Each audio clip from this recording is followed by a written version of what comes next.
এই যে দেখেন, আজকেও ভুলে গেছি। আর ভুলে যখন গেছি তখন আর মাঝখান থেকে দেখাই কি হবে, শেষ থেকেই দেখাই। আসসালামু আলাইকুম বন্ধুরা, আজকে আমি আমার ছেলের জন্য স্যুপ রান্না করতেছি। ভাবছিলাম সকাল মানে এখন শুরু থেকে দেখাবো। হ্যাঁ, এখন খুব ভোর, ফজরের নামাজের প্রায় শেষ সময়।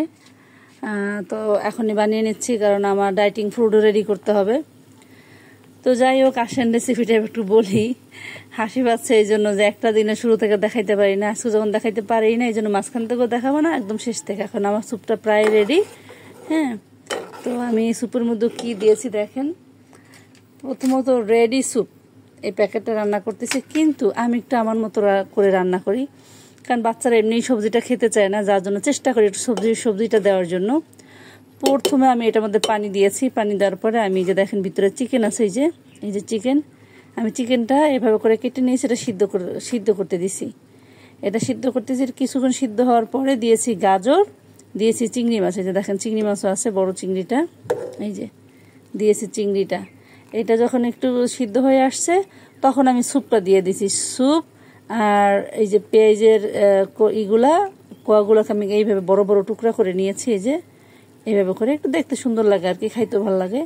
হ্যাঁ, আমার গাছে দেখি যে একটা বটবটি হয়েছে, ওটাও ছাড়ি না, ওটাকেও দিয়ে দিছি এখানে।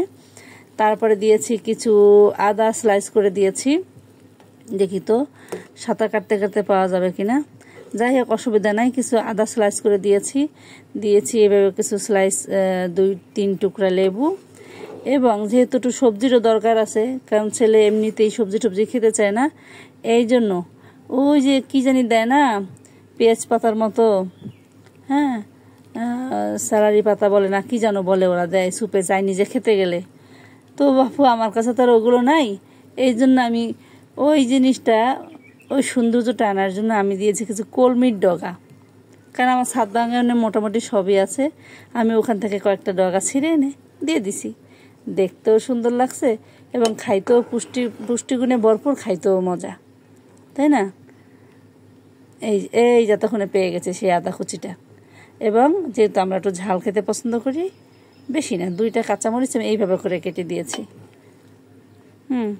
আর যেই প্রোডাক্টের মধ্যে টেস্টিং সল্ট থাকবে সেখানে আমি 1 চিমটি চিনি অবশ্যই দিব, সেটাও দিয়ে দিয়েছি।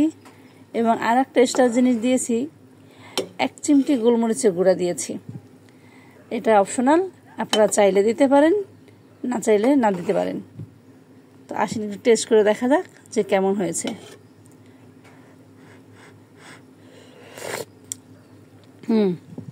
অনেক সুন্দর হয়েছে, কিন্তু খাওয়ার সময় আমার ছেলে একটু চিল্লাচিল্লি করবে, সবজি দিয়েছো কেন, কারণ ওরা তো সবজি খেতে চায় না।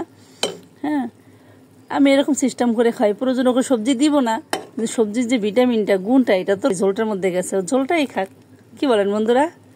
তো ঠিক আছে, কার কার বাচ্চারা এখন সবজি খেতে অনিচ্ছুক, তারা এইভাবে করে বাচ্চাদেরকে সবজি খাওয়াবেন, টেকনিক্যাল সবজি। আর অবশ্যই এই স্যুপটা কেমন হয়েছে আমাকে জানাবেন, কারণ এই স্যুপটা অবশ্যই মজা হয়, যারা যারা করে খাইছেন তারা জানেন। যদি আমি এক্সট্রা কিছু জিনিস মিক্স করেছি, কারণ আমি সবসময় বলি যে আমি রান্নাটা আমি আমার মতো করে করি, কোনো কারোটা দেখে না বা ইউটিউব চ্যানেল দেখে না, আমি আমার মতো করে করি।